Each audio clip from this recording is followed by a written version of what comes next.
Women's world cup లో భారత్ చరిత్ర సృష్టించబోతోంది. Finals లో భారత్ కు చెందిన ఇద్దరు ప్లేయర్లు తలపడడంతో ఈసారి విజేతగా భారత ప్లేయర్లు నిలవనున్నారు.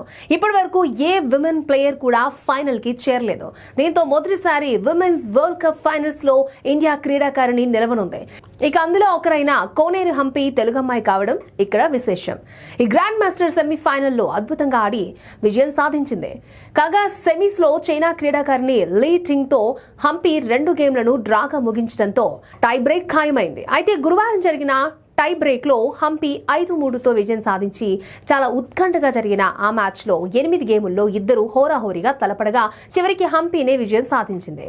ఇక మరొక భారత క్రీడాకారిణి ఇంటర్నేషనల్ మాస్టర్ దివ్యా దేశ్ముఖ్ హంపితో ఫైనల్లో తలపడనుంది. అంతేకాదు దివ్య కూడా సెమీఫైనల్లో చైనాకి చెందిన మరొక ప్లేయర్ ని ఓడించడం ఇక్కడ విశేషం. ఇదిలా ఉండగా శని ఆదివారాల్లో వీరిద్దరి మధ్య 2 రౌండ్ల పోటీలు జరుగుతాయి. ఒకవేళ అందులో ఫలితం రాకపోతే సోమవారం టై బ్రేక్ జరుగుతుంది. ఇలా ఈ ఫైనల్లో ఎవరు గెలిచినా ఛాంపియన్ గా మన భారత క్రీడాకారిణి నిలవనుంది.